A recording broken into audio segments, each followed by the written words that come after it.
Mateus capítulo 14.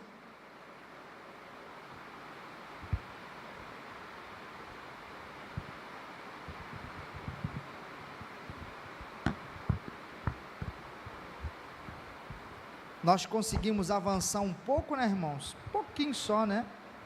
Mateus, vamos ver se a gente consegue fazer no máximo 2 terça-feiras um capítulo, ou se o capítulo for um capítulo pequeno, a gente vai conseguir fazer pelo menos 2 terça-feiras, uma só, em um capítulo só. Esse aqui, acredito que a gente vai ter que fazer em 2 terças, porque tem outra subdivisão aqui do texto, mas a gente vai conseguir explanar muito bem esse texto. Mateus,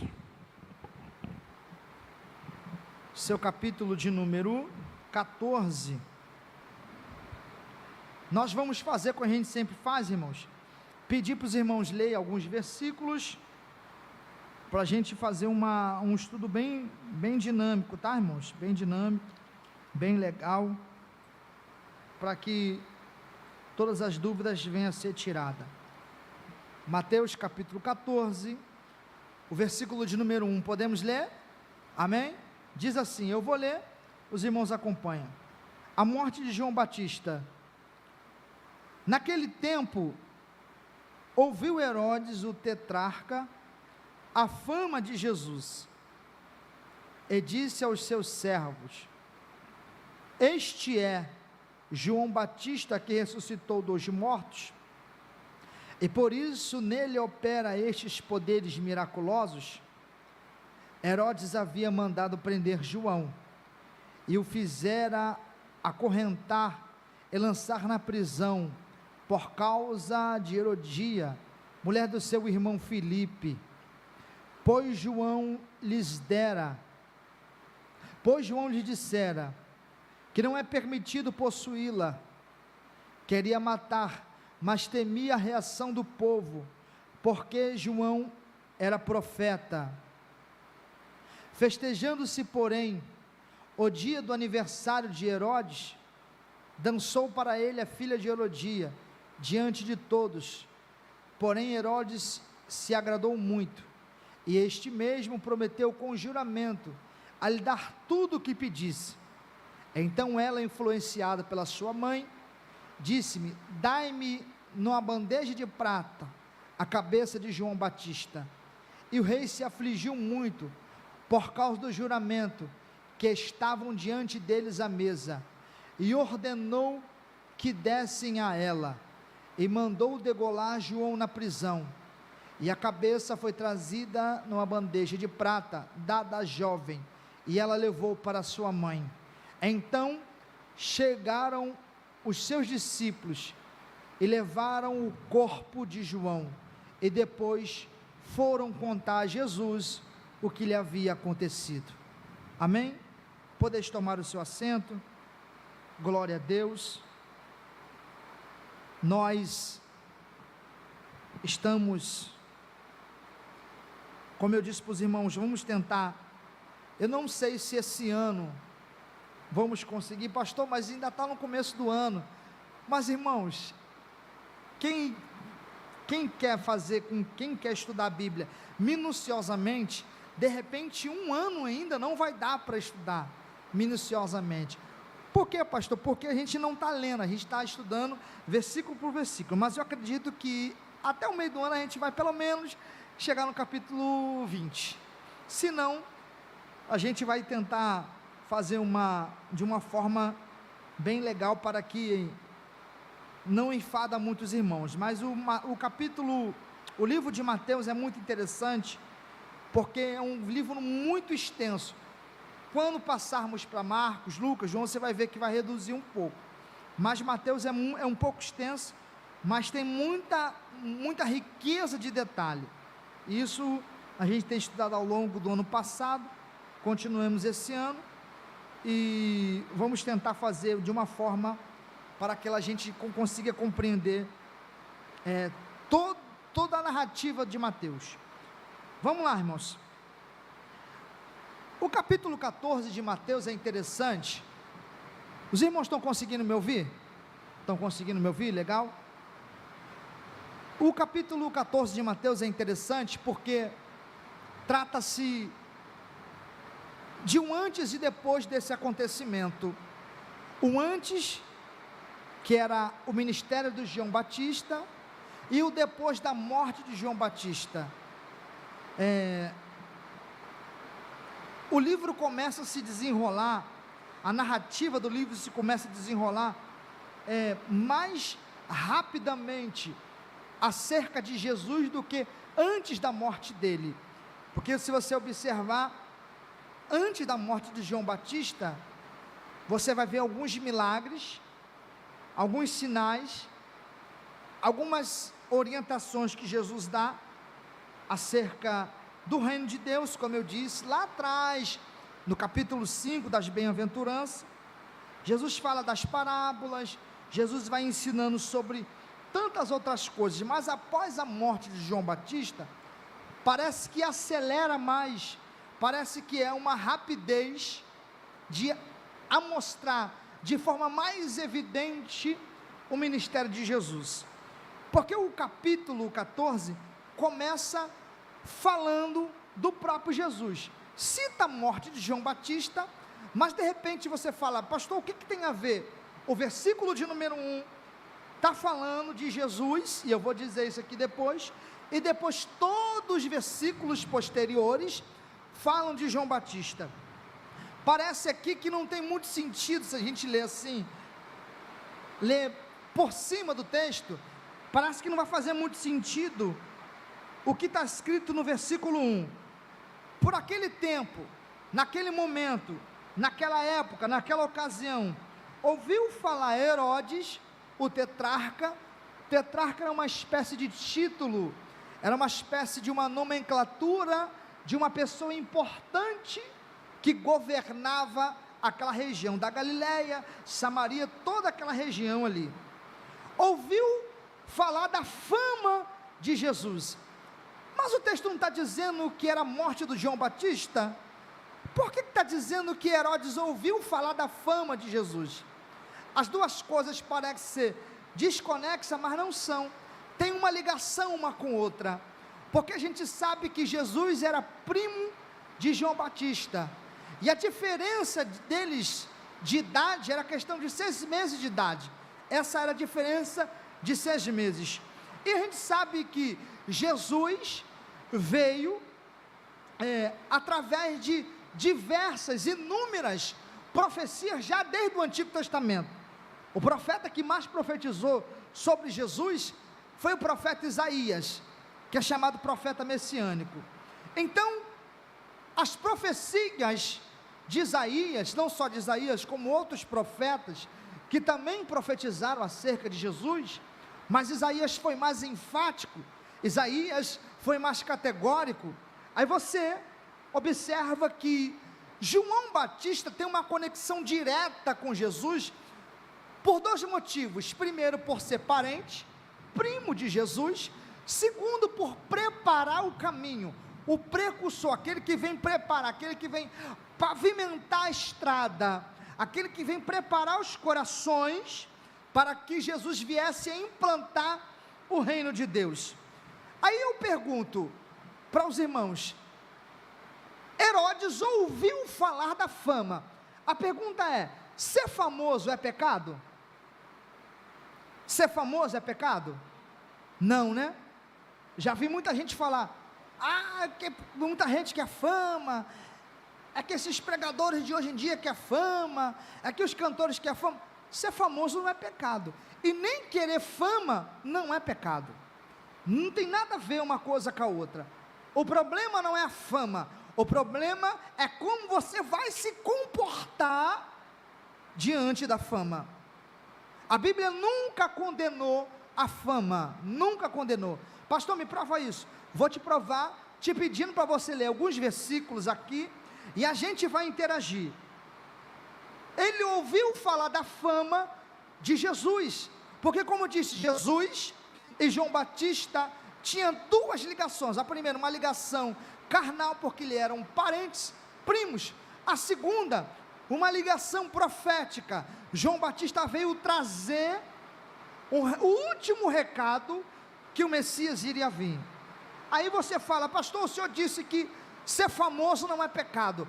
Jesus era famoso, ele não tinha nenhum problema na questão de ser famoso, e a fama que Jesus adquiriu ao longo do tempo foi por alguns motivos, e assim nós vamos ver um deles.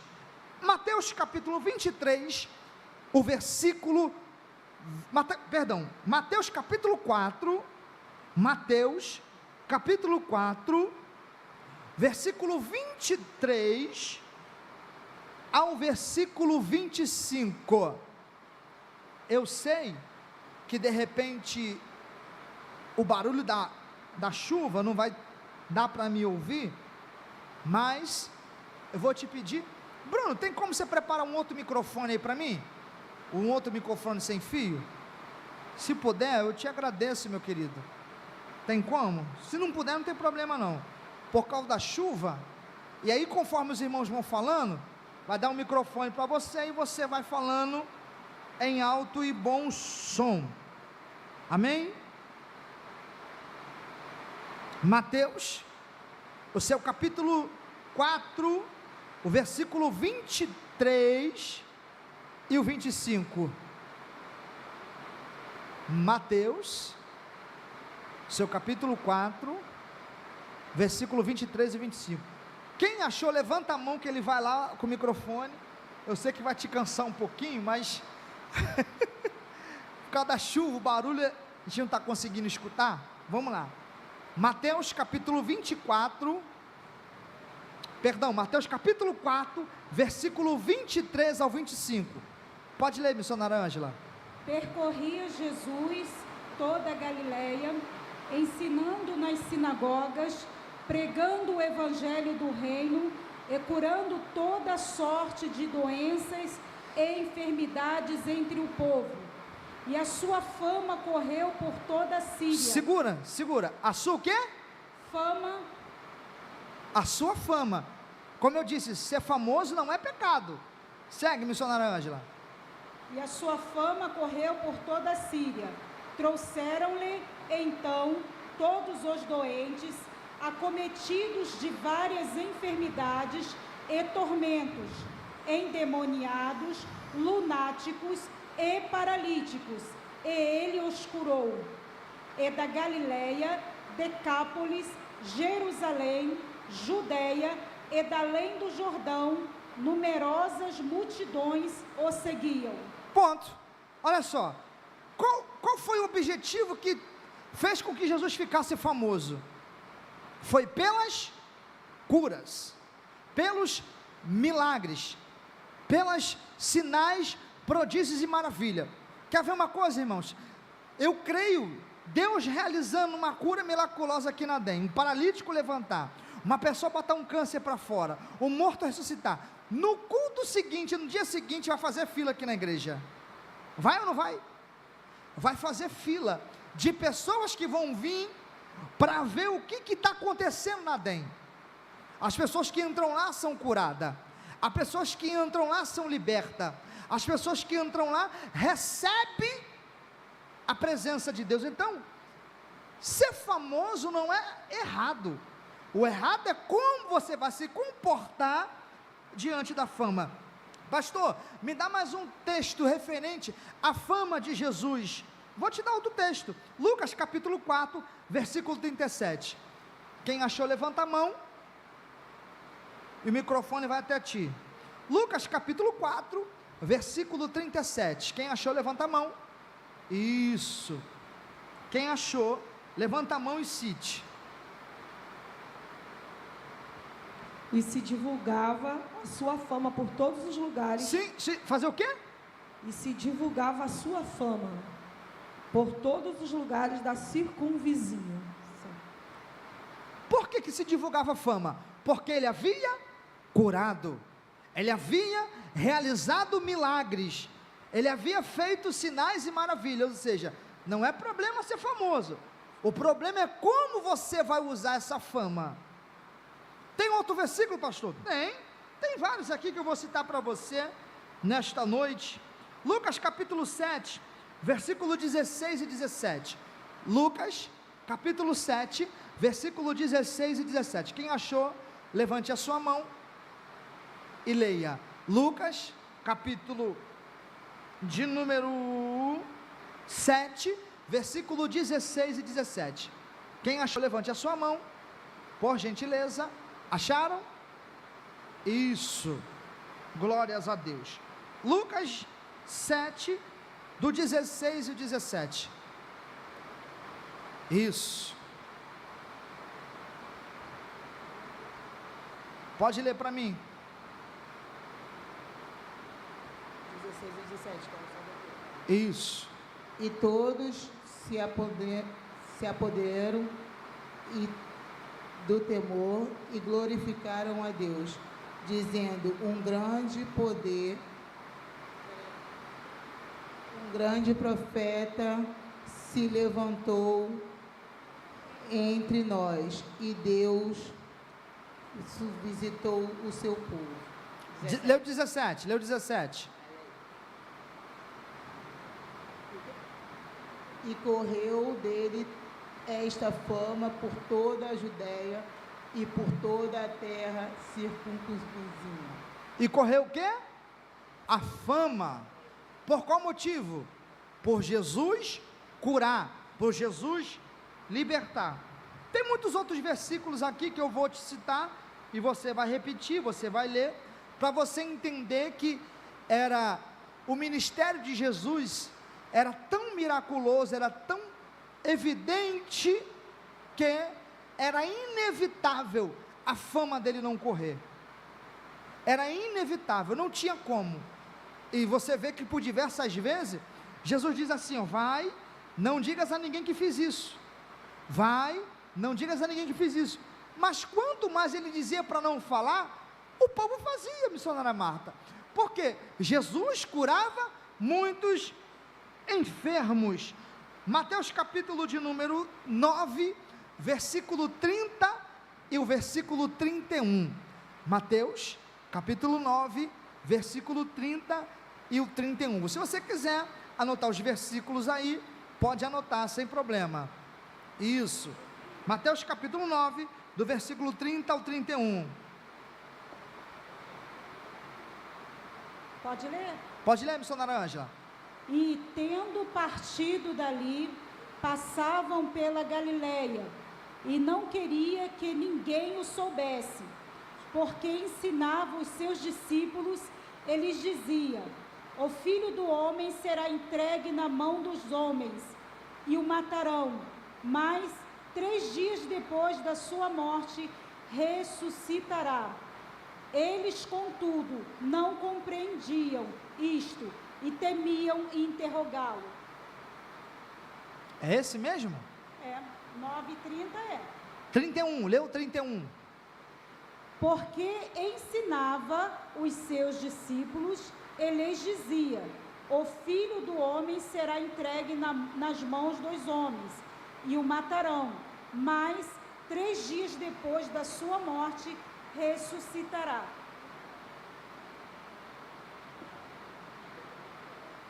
Aqui na minha tradução está assim, ó. Mateus 9, 30.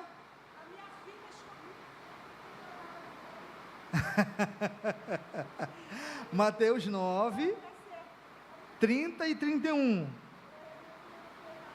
Mateus 9, 30 e 31.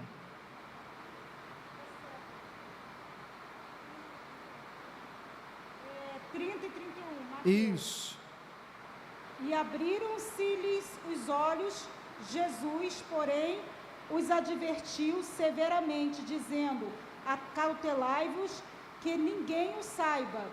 Saindo eles, porém, divulgaram-lhe a fama por toda aquela terra. Divulgaram o quê? A fama. Mais um motivo. Ou seja, a fama que Jesus tinha era por causa do evangelista Alexandre, dos milagres que ele fazia.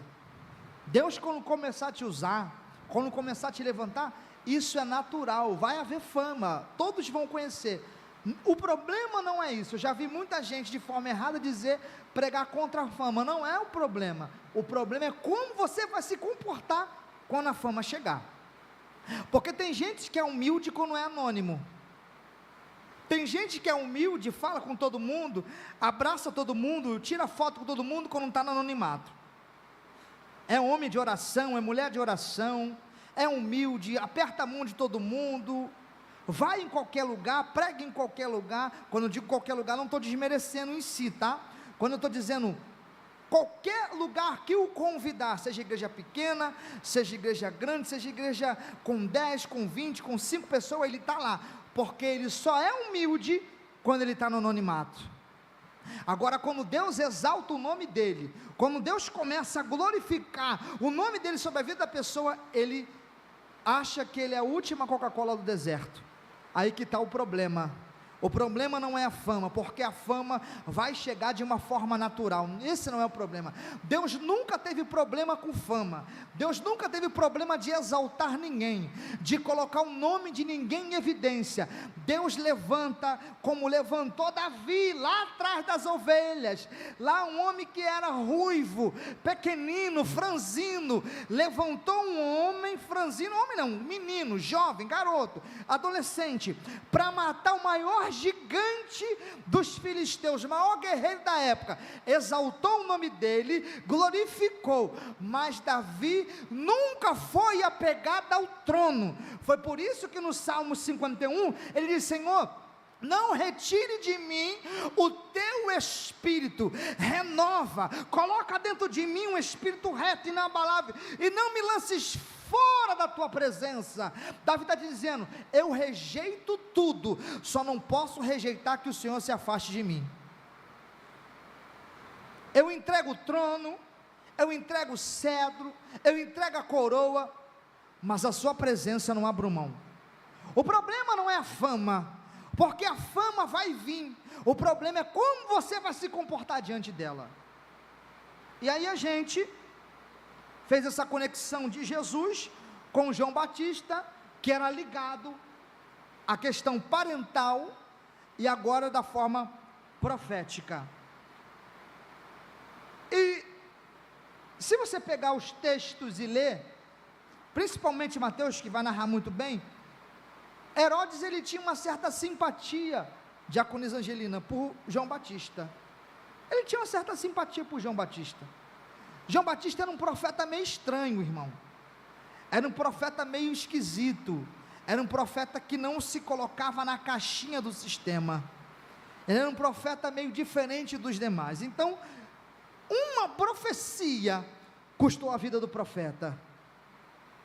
Uma profecia. Enquanto João Batista pregava no deserto, estava tudo bem. Enquanto João Batista, e depois a gente vai ver isso aqui lá na frente, chamava o povo de raça de víbora, quem vos ensinou a fugir da ira de Deus? Ninguém se levantou contra a vida dele. Agora, quando ele tocou na ferida, a incomodou muita gente. Pastor, onde está escrito isso? Nós vamos ler os versículos seguintes. O versículo 3 diz assim: e Herodes havia mandado prender João Batista. Por quê? Porque ele denunciou o pecado de Herodes. Ou seja, Herodes tinha uma certa simpatia pelo profeta. Apesar de o profeta ser um cara meio esquisito, João Batista era meio estranho, era meio esquisito. Andava pelo deserto comendo gafanhoto e tomando mel silvestre, era meio rústico, era meio ignorante, era um cara meio bronco, meio chucro. Então, ele andava pregando, preparando o caminho, ele andava preparando, dando as boas-vindas de salvação, pavimentando o caminho para que Cristo viesse a implantar o reino de Deus. E aí, você observa que com uma profecia, custou a vida do profeta, porque ele diz assim: Herodes, não é lícito, ou seja, não é bom, ou seja, o que você está fazendo está errado. O que, profeta? Você está em adultério, você está coabitando com a mulher do seu irmão Filipe, isso não é bom, não é lícito. Em outras palavras, o profeta está dizendo assim: por que você não toma vergonha na cara? Por que você não se arrepende desse teu pecado? Que pecado, profeta? Para de cobiçar, para de se deitar com a mulher do teu irmão, é a mulher do teu irmão Filipe. Irmãos, essa profecia custou a vida do profeta, ao ponto de a Herodia, a tal mulher que se deitava com Herodes, dizendo o seguinte: eu quero a cabeça do profeta. Esse profeta tocou na minha ferida, esse profeta denunciou o meu pecado. Enquanto ele pregava lá no deserto, não se metia nas minhas tretas, estava tudo bem. Agora tocou na minha ferida, me incomodou, eu quero a cabeça dele. Só que primeiro, irmão, houve toda uma cena, houve todo um preparo, houve toda uma artimanha para pegar o profeta. E o texto diz: no dia natalino, ou seja, do aniversário de Herodes, ela dançou. Uma dança sensual, uma dança que veio trazer uma emoção de sensualidade a Herodes. E nesse sentido, Herodes disse: só porque tu dançou para mim, me pede o que você quiser, eu te dou a metade do meu reino. Ela disse: tem certeza? Ele disse: pode pedir, eu te dou o que você quiser. Ela: olha, o que eu vou pedir é caro, hein? Ele: não, fica à vontade, pode pedir, eu te dou a metade do reino, tudo que você quiser. Ela: tem certeza? Pede, então tá bom, eu quero a cabeça do profeta. Uma profecia custou a vida do profeta. Irmãos, o texto vai dizer que isso chocou, isso deixou Herodes perturbado, porque ele tinha uma certa admiração pelo profeta, ele tinha um certo, vamos assim dizer, um certo carinho pelo profeta, mas deixou-se iludir pelo espírito de sensualidade, deixou-se iludir pela carne, ou seja, pensou que ia calar a voz do profeta, mas mesmo assim o profeta continuou denunciando, dizendo: larga a mulher do teu irmão. E assim, nós vamos ver isso aqui mais na frente, versículo 6, e festejando, porém, no dia natalício, do aniversário de Herodes, prometeu com juramento, diante de todo mundo: me pede o que você quiser. Ela disse: eu quero a cabeça do profeta.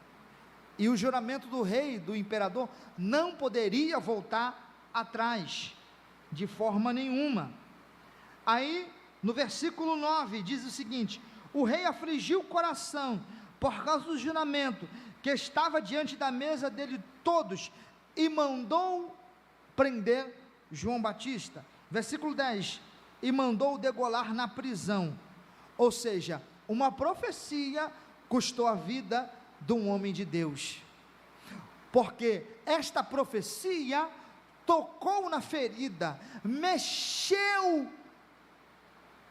na ferida, tocou no pecado que estava escondido. Ninguém sabia, mas o profeta sabia. Ninguém tinha coragem de denunciar, mas o profeta falou: larga a mulher do teu irmão. Que é esse profeta? Larga a mulher do teu irmão. Que é esse profeta? Toma vergonha na cara, se converte. E aí, quando um profeta orientado por Deus tem essa visão, não só a visão de enxergar o que está acontecendo, mas também de denunciar o que está acontecendo. E aí, mais na frente a gente vai ver, vamos citar aqui alguns versículos de o profeta que Deus levantou, João Batista, que o próprio Jesus disse que os nascidos de mulher, não existe ninguém maior do que João Batista, porque ele é o último dos profetas. E qual sentido, pastor? No sentido oráculo divino, de profecias, de trazer mensagem de Deus.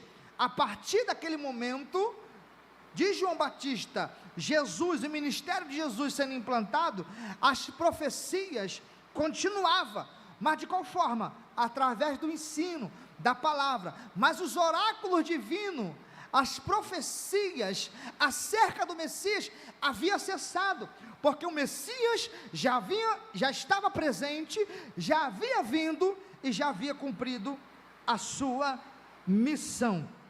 João Batista, mesmo com tudo isso, ele entendeu aonde era o seu lugar.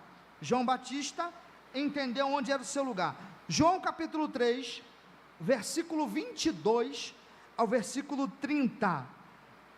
João Batista entendeu aonde era o seu lugar.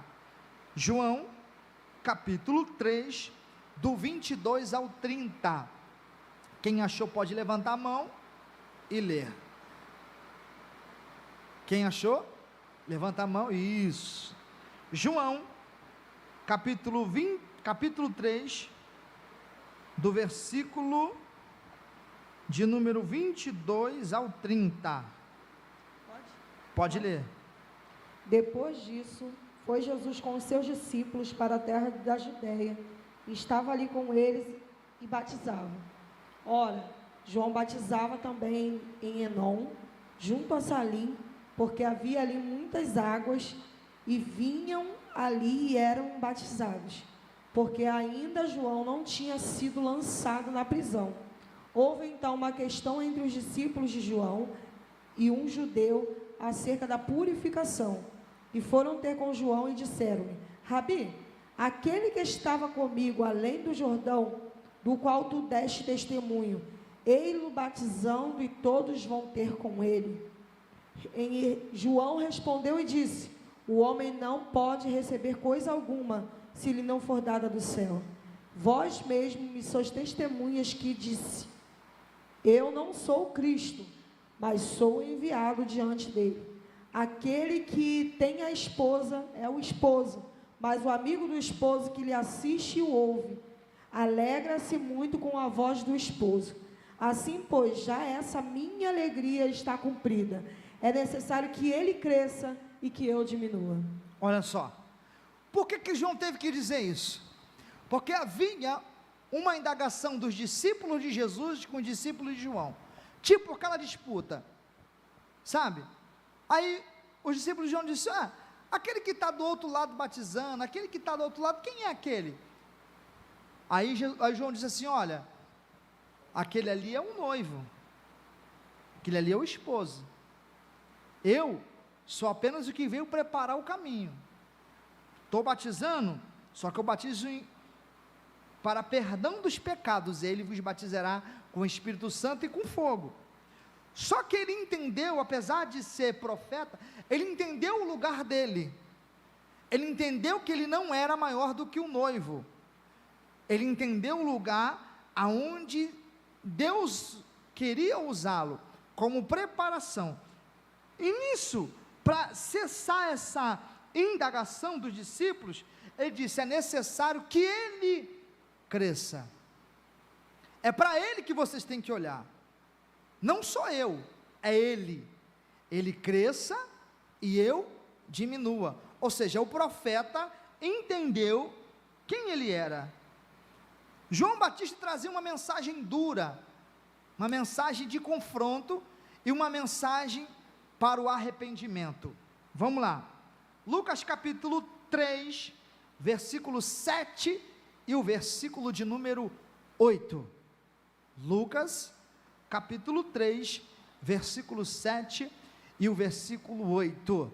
Quem achou, levante a sua mão e cite o texto. Lucas capítulo 3, versículo 7 e o versículo de número 8.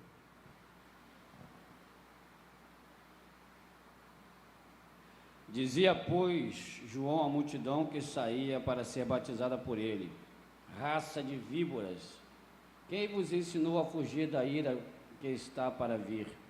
Produzi, pois, frutos dignos de arrependimento, e não comeceis a dizer em vós mesmos: temos Abraão por pai, porque eu vos digo que até destas pedras Deus pode suscitar filhos a Abraão. Que coisa forte, né? Lê de novo, meu pastor Luciano, versículo 7. Lê de novo. Dizia, pois, João à multidão que saía para ser batizada por ele: raça de víboras, quem vos ensinou a fugir da ira que está para vir? Segura. João não falou, docinho de Jesus, ursinho carinhoso de Deus, filhinhos amados, não é? Seu lindo, sua linda, cheiroso de Jesus, vem cá. Jesus tem uma obra na tua vida. Ele vai abrir portas para você. Ele vai te dar um casamento. Ele vai te dar uma chave de uma casa na praia. Vem cá, amado, filhinho de Jesus, ursinho pimpão de Deus. Ele disse o que, pastor Luciano? Raça de víbora. Está dizendo assim, suas cobras, suas cascavel, suas jiboia, surucucu, suas cobra coral, raça ruim. Quem vos ensinou? Ou seja, quem vos orientou, quem vos disse para vocês fugir da ira de Deus? Irmãos, a mensagem do Evangelho não é para causar conforto em ninguém. A mensagem do Evangelho não é para massagear ego de ninguém. A mensagem do Evangelho tem que encurralar o pecador, tem que amassar o pecador. A mensagem do Evangelho não é para tratar a pessoa como um ursinho carinhoso de Jesus, tem que confrontar o pecador dizendo, se não se arrepender vai para o inferno. Porque vivemos o Evangelho hoje, onde não se pode pregar mais contra o pecado, tudo hoje dá processo. Se você falar da vida sexual desregrada da pessoa, vou te processar, seu homofóbico. Se você falar que a pessoa tem 2 maridos, chamá-la de adúltero, vou te processar, você não tem nada a ver com a minha vida. Se você falar que a pessoa hoje, o fornicador, o fumante, o bebum, o que rouba, o que trai família, o que trai mulher, o que mente, vá para o inferno, ele fica com raiva de você. Só que não é você que está falando, é o que a Bíblia está dizendo. Mensagem do Evangelho não tem que massagear ego de ninguém. Tem que confrontar e causar desconforto no pecador. Raça de víbora, quem vos ensinou? Aonde vocês receberam esse ensinamento? Que vocês têm que fugir da ira de Deus, que vocês vão se esconder da ira de Deus, quem te disse isso? Em outras palavras, se fosse no dia de hoje, João recebia vários processos, na mesma hora, o canal no YouTube do profeta João ia ser derrubado, receber vários processos, porque vivemos numa sociedade onde as pessoas querem ser tratadas como ursinho, como pimpão, como docinho de Jesus. Não, é raça de víbora. Para de mentir, para de roubar, para de fazer fofoca, para de adulterar, para de fornicar, para de praticar feitiçaria. Se não se converter, vai para o inferno. Lê o versículo 8, pastor Luciano, para mim. O versículo de número 8. Lucas 3, versículo de número 8. Isso, o senhor leu 7, agora o senhor lê o versículo de número 8. Isso.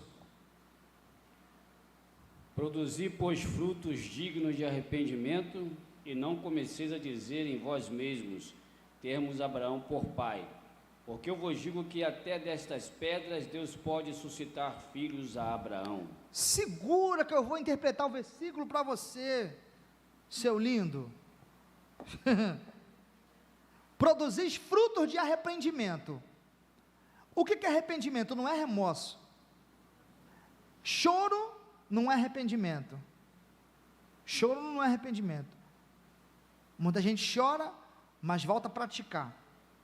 Produzir fruto de arrependimento. Aí, olha só, não cogitais, não pensais os vossos corações, somos filhos de Abraão. Sabe o que eles estavam dizendo, evangelista Alexandre? João está pregando uma mensagem tão dura, está chamando a gente de raça de víbora, mas a gente é filho de Abraão, e se a gente é filho de Abraão, a gente tem promessa, se a gente tem promessa, a gente não morre. Heresia,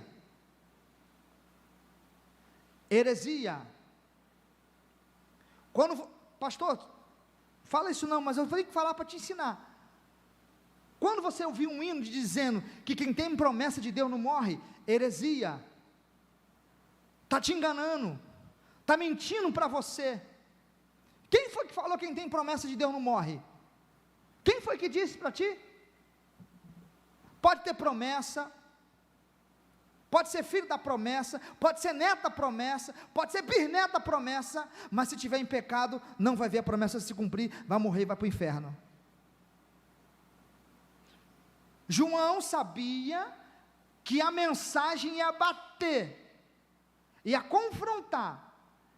Aí ele diz: não diga em vossos corações, nós somos filhos de Abraão, nós temos promessa de Deus. Sabe aquele crente, aquela pessoa que diz: Deus sabe de todas as coisas, Deus conhece o meu coração. Deus conhece o teu coração, sim, Deus conhece o teu coração, mas também quer ver o teu arrependimento. Aí ele continua: pois vos asseguro que destas pedras Deus pode fazer surgir os filhos de Abraão. Sabe o que João está dizendo? Vocês dizem que são filhos de Abraão, que são filhos da promessa, mas fica tranquilo, vocês não são insubstituíveis não, Deus pode levantar as 10 pedras para caminhar no lugar de vocês. Vocês não são a última Coca-Cola do deserto não. Ou seja, a mensagem foi dura, a mensagem foi para encurralar o pecador, porque o pecador tem que entender que a palavra não vai trazer nenhuma alegria para ele. Pastor, alegria, a palavra traz alegria? Depende, às vezes traz juízo, às vezes, e muitas delas, traz o juízo. Tem que entender isso. Se continuar pecando, se continuar no erro, vai morrer, vai para o inferno, e ponto final, irmão. Não tem esse negócio, não, é porque Deus sabe aquele dito popular, que você aprendeu errado, e eu também aprendi, dizendo o seguinte: não pastor, não é bem assim, é porque Deus abomina o pecado, mas ama o pecador. Mentira, Deus abomina o pecador e abomina o pecado, porque só tem pecador se tem um ato do pecado. Mentira.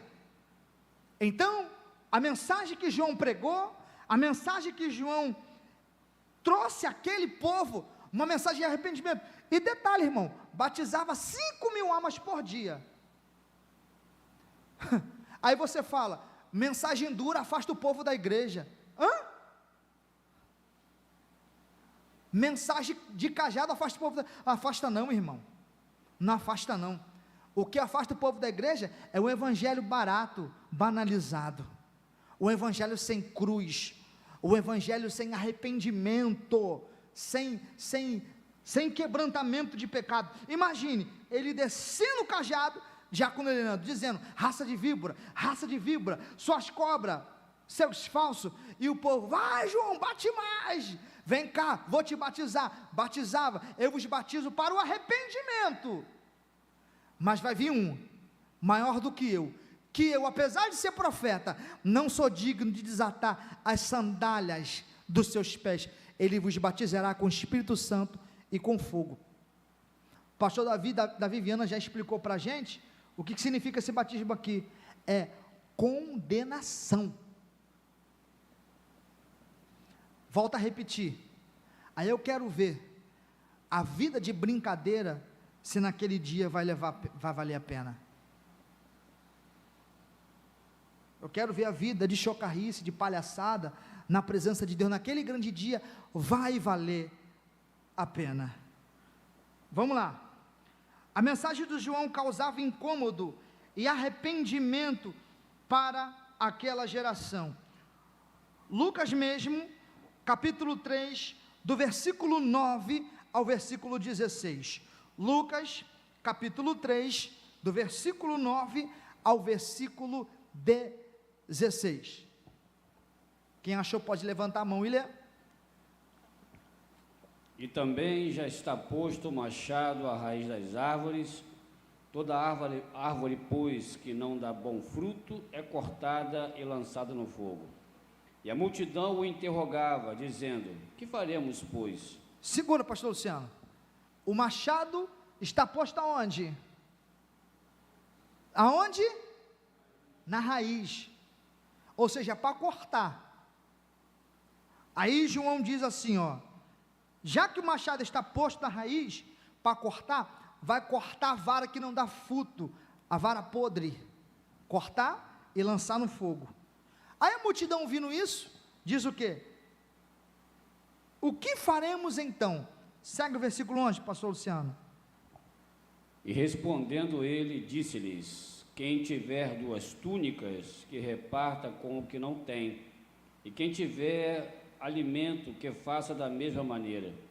E chegaram também uns publicanos para serem batizados, e disseram-lhe: mestre, que devemos fazer? E ele lhes disse: não peçais mais do que aquilo que vos é ordenado. E uns soldados o interrogaram também, dizendo: e nós, que faremos? E ele lhes disse: a ninguém trateis mal, nem defraudeis, e contentai-vos com o vosso soldo.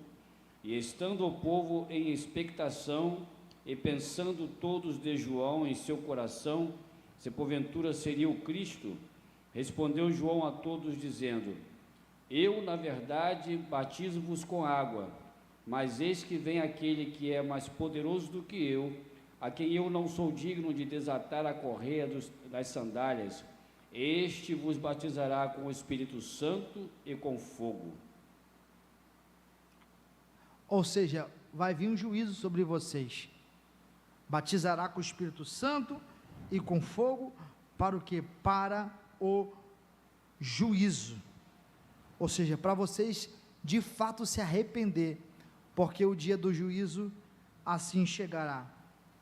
João, ele tinha uma mensagem que falava a verdade, mas mesmo falando a verdade, e mesmo tendo a sua vida por um fio da espada, colocando a sua vida em risco, porque já havia prometido que a cabeça do profeta ia para uma bandeja de prata, mesmo assim ele não se vendeu. Como assim, pastor? Ele não se vendeu, porque ele sabia que a mensagem dele iria causar algum efeito na vida dos ouvintes. Onde está escrito isso? Lucas, capítulo 3, versículo 17 ao 20.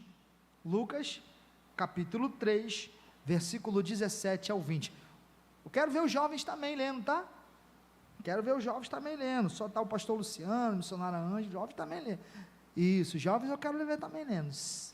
Vamos lá, qual dos jovens que vão ler para mim? Levanta a mão. Amanda, isso, vem cá, diácono Anderson, isso, maravilha.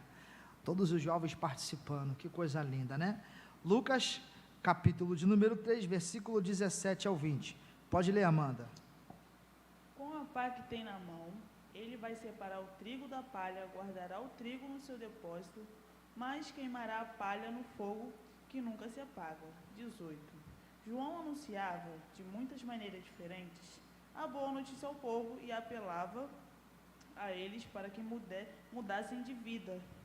Mas falou contra o governador Herodes. Segura. Falou contra quem? O governador Herodes. Ou seja, ele não mudou a mensagem. Segura aí. Ele não mudou a mensagem de acordo com o ambiente. Como assim, pastor? Tem pregador que muda a mensagem de acordo com o ambiente, irmão. Ele muda a mensagem de acordo com o ambiente. Se ele vê que a igreja é grande e a oferta vai ser boa, ele traga uma mensagem doce, uma mensagem de vitória.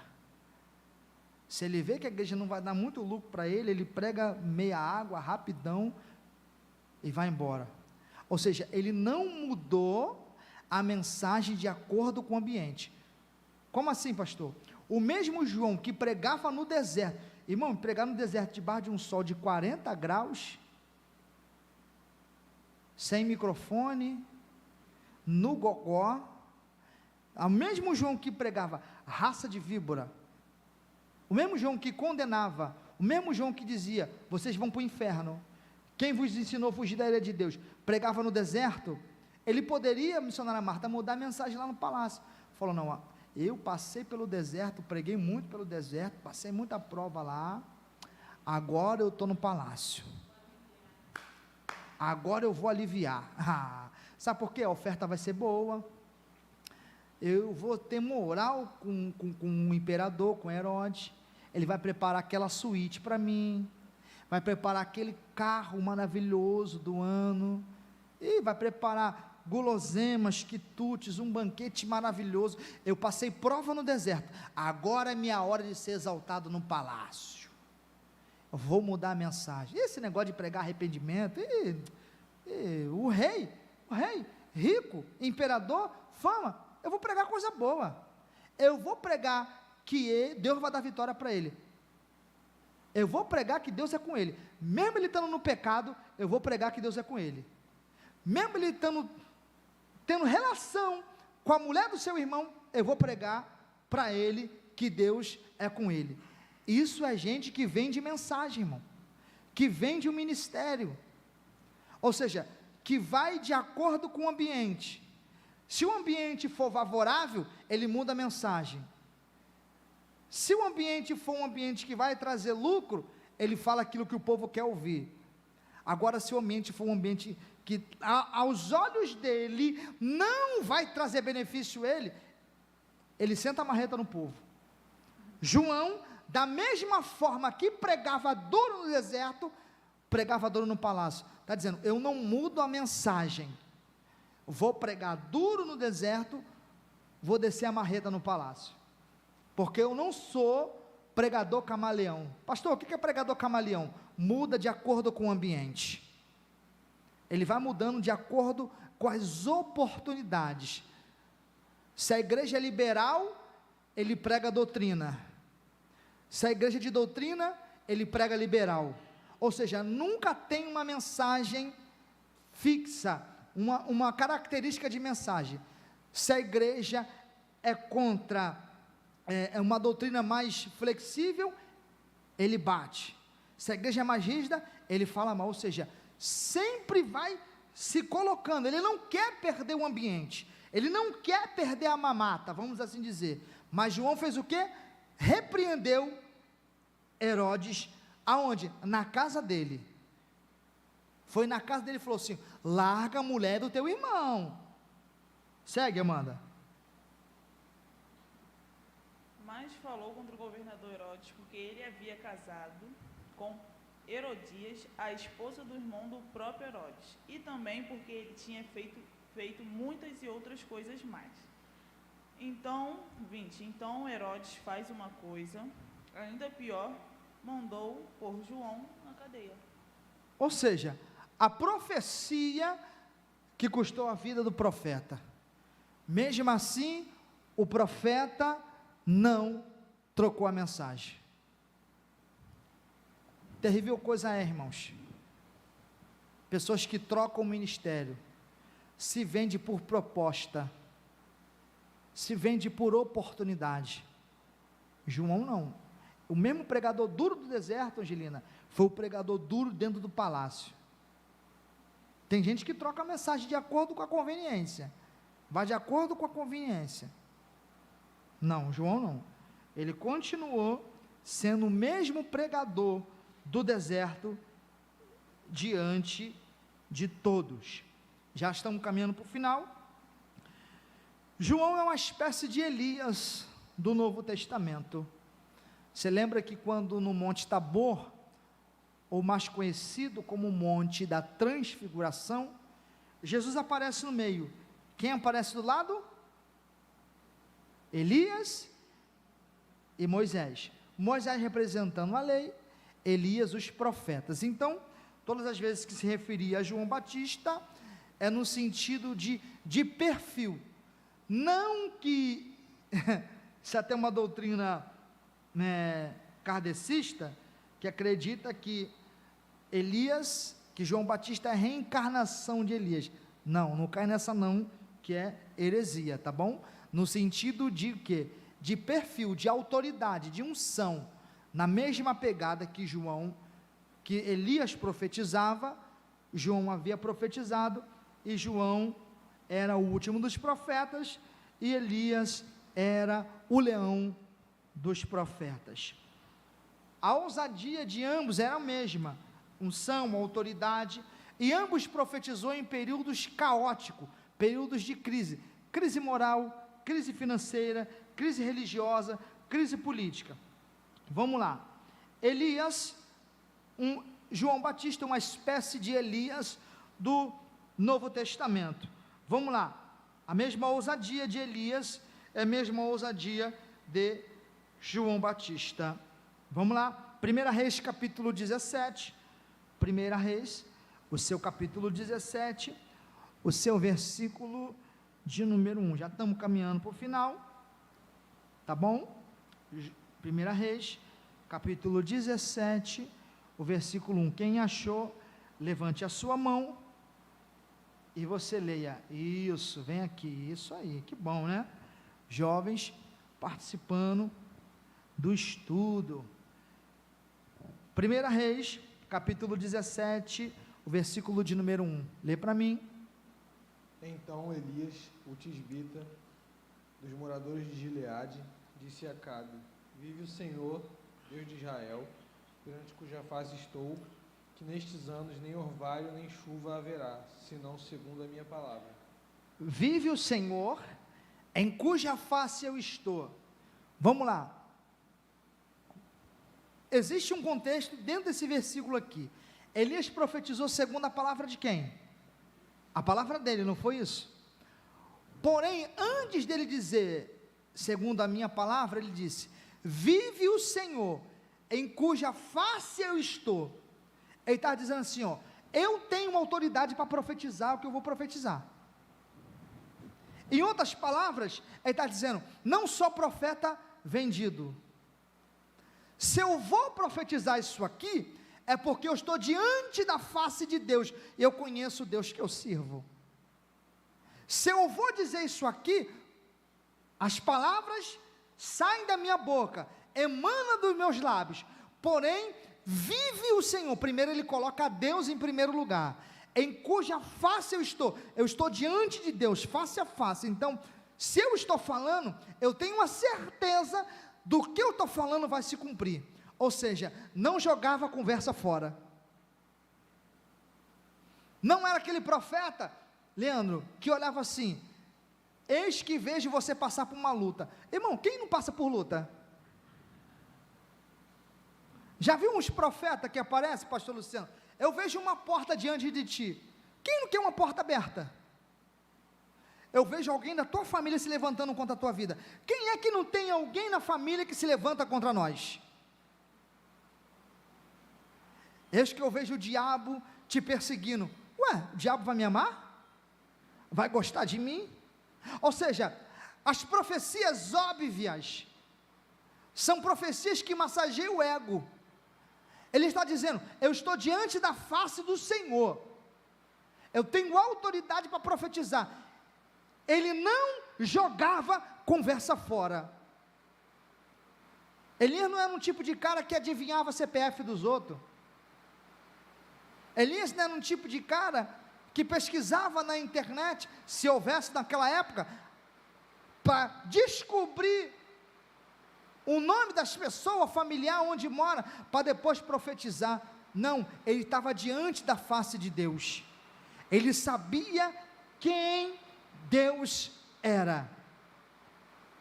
Ou seja, tudo que sair da boca do profeta, coloca na balança. Que é isso, pastor? É, qualquer um, de mim, de qualquer outro, do cantor, do pregador, do brabo famoso, coloca na balança. Se cumprir é de Deus, se não se cumprir, o profeta é mentiroso. Tudo que vim da boca do profeta, e esses profetas aqui, adivinham CPF, identidade, é profeta de Araque. Isso aí qualquer um faz. Que isso, pastor? Faz. Tem um aplicativo que você compra na internet, você paga você paga por esse aplicativo, você consegue saber a vida da pessoa, através de número de telefone, através de nome da pessoa e data de nascimento. Moleza. Profeta que adivinha CPF é profeta de Araque. Agora o profeta que fala algo que ninguém sabe, só você e Deus, orou no seu quarto, mesmo assim, desconfia. Se cumpriu, aí você fala, veja que tu és homem de Deus, e a palavra de Deus na sua boca é verdade. Ou seja, Elias não era profeta de CPF, não era profeta de identidade, não, e também tem uns aí, profeta de carro, de placa de carro. Elias era o profeta que dizia, vive o Senhor, eu estou diante da face dele, eu digo que não vai chover. Loucura isso aqui, irmão, loucura. Como é que alguém vai dizer que não vai chover? Ele sabia qual era o Deus que estava usando. Elias era tão estranho, estamos falando de profeta, da mesma forma e do mesmo perfil do profeta João Batista. Elias era tão estranho, era um profeta tão esquisito, que profetizou seca, em 1 de Reis capítulo 17, matou os profetas de Baal, 950, pastor, é 450, você não leu o texto direito, 450 profetas de Baal, e 450 dos profetas de Azera, os postes ídolos, um monte de profeta mentiroso, um profeta desafiou. Aí você vê que 1 Reis capítulo 18, do versículo 38 ao versículo 40, ele mata os profetas, desafia. Aí você observa também, que profetizou também a morte de Acabe. Olha aí, o mesmo profeta que profetizou que não ia haver chuva, não ia haver nada, e o céu ia cerrar, matou os profetas de Acabe e de Jezabel, botou o dedo na cara e dizer, você vai morrer. Ou seja, não mudou a mensagem, profetizou que não ia chover, matou os profetas, agora está diante da cara e fala assim, eu vou aliviar agora, porque se eu profetizar coisa que Acabe não gosta, ele vai acabar comigo. Ele profetizou a morte de Acabe. Onde está escrito isso, pastor? Está lá, é escrito 1 Reis 22, 1 Reis 22, o versículo 16 ao 20, 1 Reis 22, quem achou pode ler, 1 Reis 22, do versículo 16 ao versículo 20, isso, 1 Reis 22, versículo 16 ao 20, pode ler, Mateus. E o rei lhe disse, até quantas vezes te conjurarei, que não me falas, senão a verdade, em nome do Senhor. Então disse-lhe, vi a todo o Israel disperso pelos montes, como ovelhas que não têm pastor. E disse o Senhor, estes não têm Senhor, torne cada um em paz para a sua casa. Então o rei de Israel disse a Josafá... Não, calma aí, não, perdão, não é esse não, vamos lá, me perdoe, é 1 Reis 18,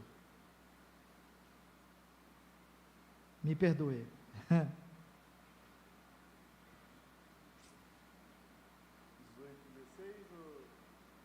calma aí, 1 Reis 18,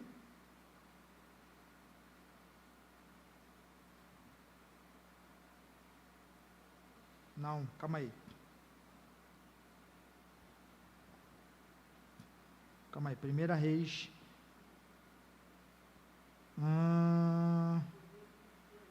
18, 22, isso mesmo, calma aí, 1 Reis, Vamos lá. Não, também nesse aqui não. Calma aí, irmãos.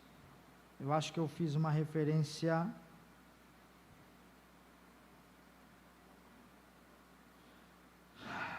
Primeira Reis 22.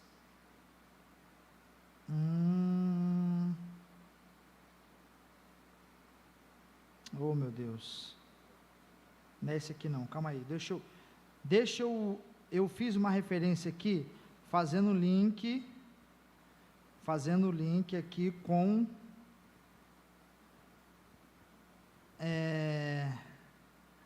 fazendo link aqui com 1 Reis 18, 21. Isso, 1 Reis 18, 21. A gente vai ler a partir do 21.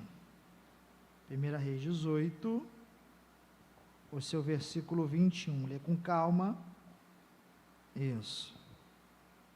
Então Elias se chegou a todo o povo e disse: até quando cochejareis entre dois pensamentos? Se o Senhor é Deus, segue-o, Sebal. Segue-o, porém, o povo nada lhe respondeu. Então disse Elias... Segura. Elias disse: até quando cochearás em dois pensamentos?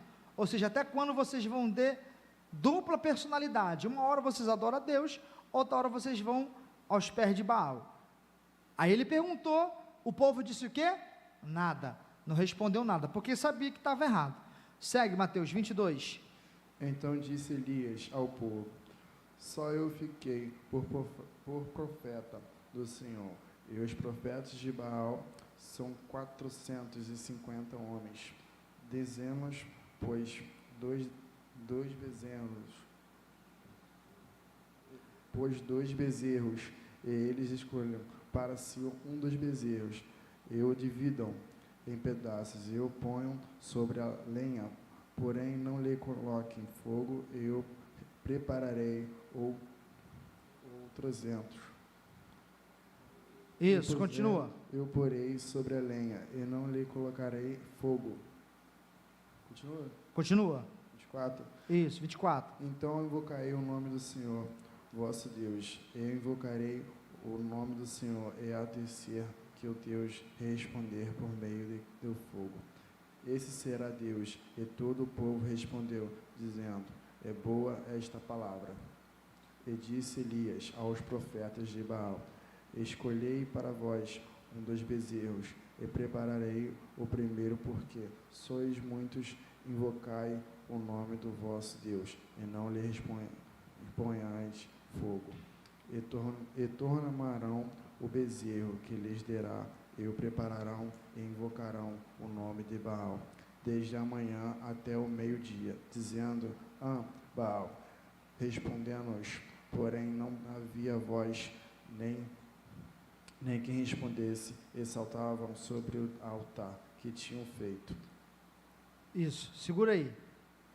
Aí o 27, eu vou ler. Ao meio-dia começou a zombar deles, exclamando e gritando: grita mais, talvez o vosso Deus está descansando, ou conversando com outras pessoas. Isso aqui na minha tradução, King James. Talvez esteja dormindo e precisa ser despertado. Elias profetiza e zomba dos profetas de Acabe, porque esses profetas haviam sido comprados segundo seus próprios interesses, segundo a sua própria concupiscência, os seus próprios desejos. Você vê mais tarde que Jezabel prepara uma mesa e que todos os profetas sentam na mesa e comem da mesa de Jezabel. E aí a gente vai caminhando para o final, porque Elias é um tipo de profeta, exatamente com João Batista, que confronta o sistema, confronta a idolatria, confronta o pecado do povo. E a gente sempre ouviu falar, existem verdades que ditas pela metade se tornam mentiras, e que repetidas muitas vezes, parece ser verdade, mas não é. Sempre a gente atribui o espírito, irmão José Gomes, de Jezabel ao quê? A sensualidade. É isso ou não é? Você vê uma pessoa, uma irmã, uma moça, com uma roupa meio indecorosa, você vai falar, é Jezabel, o espírito de Jezabel. É ou não é? É ou não é? Espírito de Jezabel. Não tem nada a ver com isso. Pastor, não tem? Não. Não. Vou te provar que o espírito de Jezabel, ele é um espírito de manipulação de profecias. Ou seja, Jezabel não queria que os profetas, Eric, se calasse. Não, pastor, não. Jezabel não queria que os profetas ficassem calados. Ela queria que os profetas continuavam a profetizar. Só que profetizar só aquilo que lhe agrada. Esse é o espírito de Jezabel. O espírito pernicioso que entra para manipular o profeta. Para manipular as profecias. Manipular o oráculo divino, a revelação de Deus que vem através do profeta. E quando eu digo profeta, nos dias de hoje, é isso aqui, a palavra.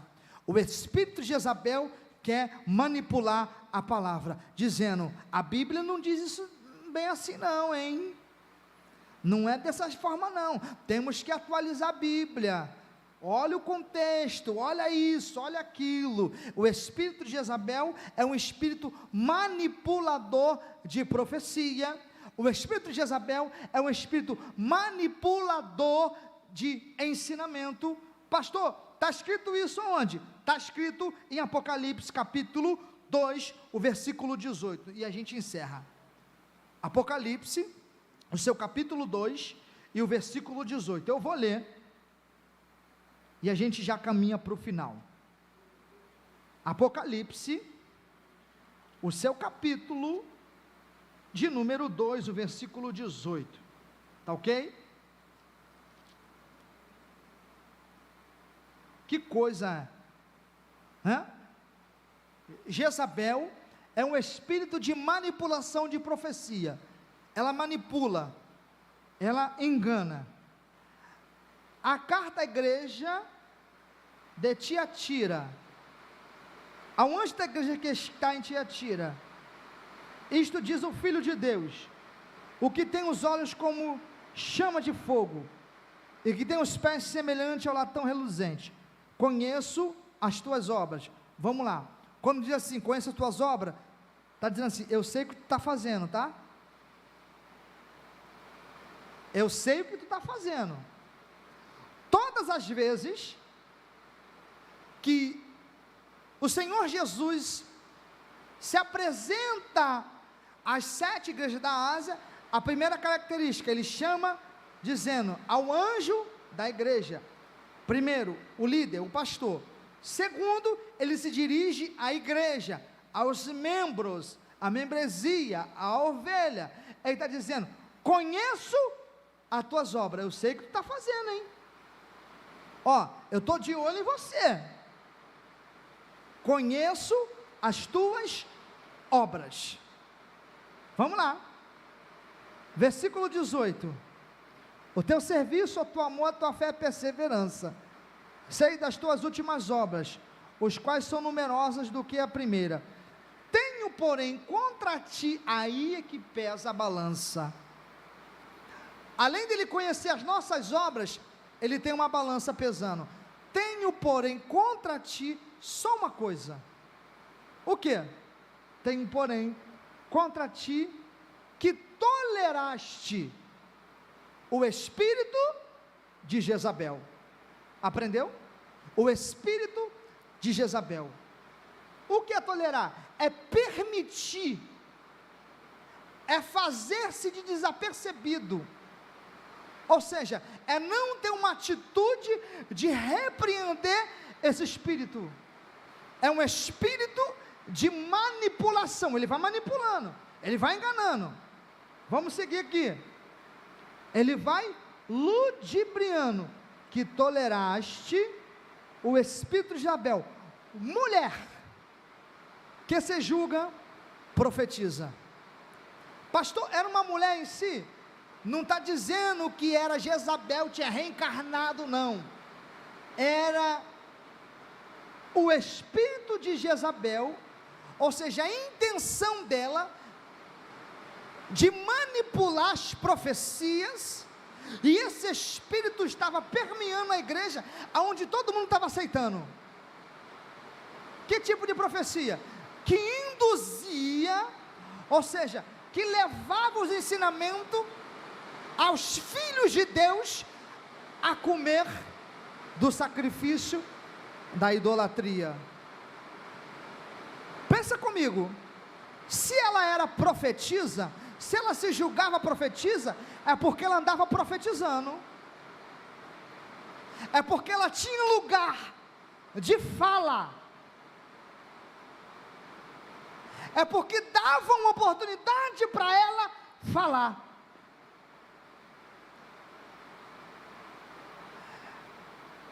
Está o texto. Ela se julgava, esse espírito entrava e se julgava, ou seja, ela tinha cadeira cativa. Tenho, porém, contra ti, que toleraste o espírito de Jezabel, esta mulher que se julga profetiza, ou seja, está profetizando coisa ruim, e ninguém está percebendo isso. Está comendo alimento estragado e ninguém está percebendo isso. Está vendo um monte de mensagem no YouTube desses pregador furado e está trazendo alimento para dentro da igreja. Não vem para a escola dominical, não vem para culto de ensino, não ouve o seu professor, não ouve o seu líder, não ouve o seu pastor. Aí fica aí, com o espírito de Jezabel profetizando para a torta e a direita. Se ela se julgava profetiza, é porque alguém ouvia ela. Se ela se julgava profetiza, é porque alguém abriu os ouvidos dizendo: fala, Jezabel, pode falar. O espírito de Jezabel manipula. O espírito de Jezabel diz: não é bem assim não, hein? Temos que olhar com uma outra visão. Não é bem assim não. Você está muito radical. Flexibiliza um pouco. Está muito radical. Não é bem assim. Portanto, olha o que diz: mulher que seduzia, induzia a comer o sacrifício da idolatria, lhe darei tempo, olha o que diz, eu lhe darei tempo, para que se arrependa. Ou seja, te dou oportunidade, para você parar de contar mentira, te dou oportunidade, para você parar de profetizar coisa errada, te dou oportunidade para você se converter, te dou oportunidade para você se arrepender. Mulher que se julgava profetiza, lhe darei tempo para se arrepender da sua imoralidade, da sua cobiça. Mas se não quiser se arrepender, ou seja, se não se arrepender das suas falsas profecias, das suas mentiras, aí eu quero ver, no dia do juízo, esses profetas que ficam adivinhando CPF, identidade, carro de placa de carro, eu quero ver no dia do juízo, eles profetizar diante do trono branco. Eu quero ver esses profetas, no dia do juízo, profetizar diante do juiz. Eu quero ver esses profetas falsos, profetizar diante do juiz.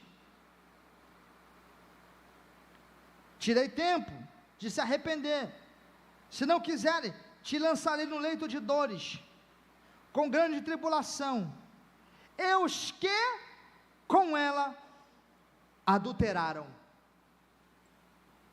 os que com ela mente, os que com ela manipula, os que com ela frauda, engana. É por isso que a gente bate na tecla, dizendo para ti: para de ouvir esses pregador furado da internet, Vem ouvir o teu pastor, vem ouvir o teu dirigente de congregação, vem ouvir o professor da escola dominical, vem ouvir o teu líder de mocidade, vem ouvir o teu líder de escola bíblica. Para de ficar ouvindo essas mensagens que massageiam o teu ego, essas mensagens mentirosas. Aí come comida estragada, vem dar trabalho na igreja e depois o pastor passa mal luta para desintoxicar a pessoa que está toda cheia de pecado. Jezabel é um espírito de manipulação. Pastor, mas tem mensagem boa no YouTube? Tem mensagem boa no YouTube, muitas. Eu vejo, gosto, assisto, bons pregadores, bons estudos. Mas tem gente que vai manipular, que vai mudar a sua mente, que vai mudar o seu intelecto, vai mudar o seu posicionamento. Então, quando a gente fala, vem para o culto de ensino, vem para a escola dominical, senta para ouvir o teu líder, senta para ouvir o teu professor de escola dominical. É nisso que a gente está falando. Porque o espírito de Isabel está aí, rodeando. Vem ouvir o seu pastor pregar. Vem ouvir a sua pastora pregar. Vamos seguir. Se não se arrepender, lançarei no leito, e com eles que adulteram junto com ela. Versículo de número 23, ferirei com morte os seus filhos, então toda a igreja saberão, toda a igreja saberão, que eu sou o Senhor, aqueles que esquadrinham as mentes e os corações, lhe darei cada um segundo as vossas obras. Aí eu quero ver o dia do juízo, a brincadeira. Aí eu quero ver se vai valer a pena ficar brincando no dia do juízo. Aí eu quero ver. Vos digo, porém, aos demais que estão em Tiatira, todos quantos não têm esta doutrina e não conhecem, como dizem, das profundezas de Satanás, que outra carga o porei sobre vós.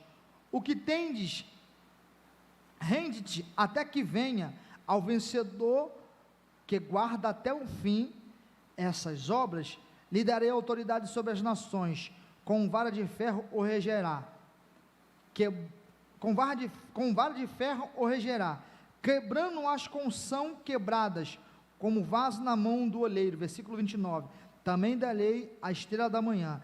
Quem tem ouvidos ouça o que o Espírito diz às igrejas. E assim a gente já encerra, dizendo o seguinte: o espírito de Jezabel é manipulador. Ele manipula, ele mente, ele adultera a mensagem, ele troca o conteúdo. Mas glória a Deus por isso, que nessa chuva, nessa terça-feira de carnaval, nós estamos aqui para ouvir, não o espírito de Jezabel, mas o Espírito de Deus falou aos nossos corações nesta noite. Que Deus possa abençoar a sua vida, e você dá uma linda salva de palmas ao Senhor Jesus.